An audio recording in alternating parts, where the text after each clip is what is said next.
This is Afaq Azam and you are watching my YouTube channel Afaq Azam Official।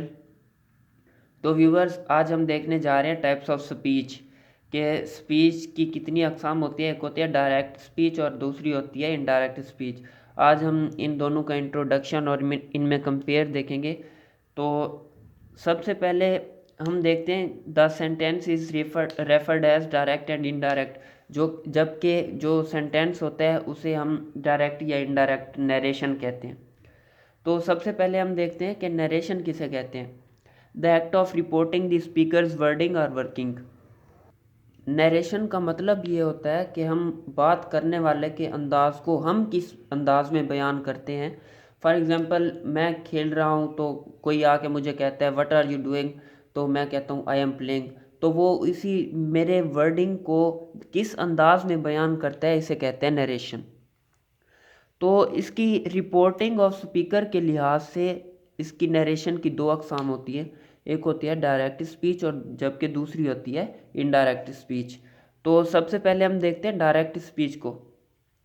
तो direct speech में है the actual wording of speaker are reported or quoted as it is without any change. यानी कि direct speech में ये होता है कि जो कहने वाला बात करता है हम एज इट इज़ उसे वैसे ही लिख देते हैं, उसमें कोई चेंजिंग वगैरह नहीं करते और उसे हम लिखते हैं इन्वर्टेड कॉमास में लिखते हैं। तो इसकी मैंने एग्जांपल दी है कि फॉर एग्जांपल मेरे पास कोई आता है, तो मैंने आपको पहले एग्जांपल दिया है कि वो मुझे कहता है कि क्या कर रहे हो, तो मैं कहता हूँ आई एम वर्किंग। तो जो मैं कह रहा हूँ तो वो उसे इसी अंदाज में लिख देगा। फॉर एग्जांपल मैंने इधर एग्जांपल दिया है Ali said he is going. तो एग्जांपल मैंने उसे जाके कहा कि तुम क्या कर रहे हो, तो उसने कहा मैं जा रहा हूँ। तो मैंने उसी से जो बात पूछी उसे एज इट इज़ ही लिख दिया जैसे उसने कही थी कि ही इज़ गोइंग। तो इसकी दूसरी एग्जांपल है Ahmed said he is teaching. तो जैसे अहमद ने कहा कि मैं पढ़ा रहा हूँ, मैंने एज इट इज़ उसे वैसे का वैसा ही लिख दिया। तो ये हमारे पास बन गई डायरेक्ट स्पीच। जबकि हम इन्वर्टेड कॉमास से पहले वाली को हम कहते हैं रिपोर्टिंग स्पीच और इन्वर्टेड कॉमास के बाद यानी इन्वर्टेड कॉमास के अंदर जो स्पीच होती है हम उसे कहते हैं रिपोर्टेड स्पीच।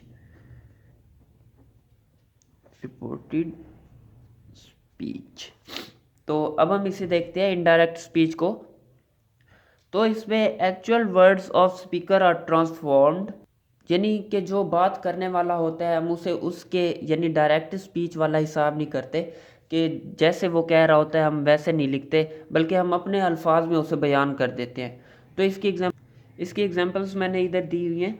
तो सवाल ये आता है कि हमें इसकी ज़रूरत क्यों पड़ी। डायरेक्ट स्पीच में हमें कन्फ्यूजन होती है कि हम इसे लिखें कि जो बात उसने वैसे कही है हम वैसे ही लिखें, हमें भूल जाए।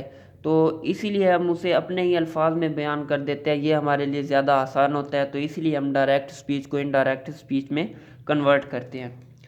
तो इसलिए मैंने इधर लिख दिया why we need to avoid the confusion we convert direct in speech.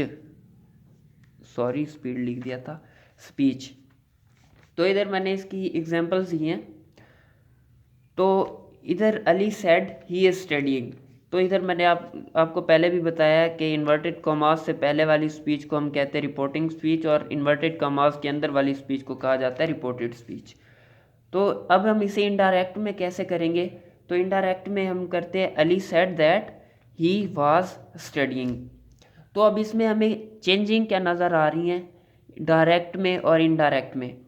Direct आप देख रहे होंगे कि हमारे पास डायरेक्ट स्पीच में थे इन्वर्टेड कॉमास थे, हमारे पास प्रेजेंट कॉन्टिन्यूअस टेंस था और हमारे पास कोई कंजंक्शन नहीं था।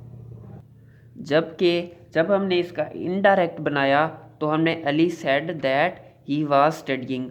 तो हमने इसमें एक कंजंक्शन ऐड किया दैट और इसमें हमने इन्वर्टेड कॉमास को रिमूव कर दिया और इसकी जगह हमने इधर टेंस को चेंज कर दिया। पहले हमारे पास प्रेजेंट कंटिन्यूअस था, अब हमने पास्ट कंटिन्यूअस को कर दिया।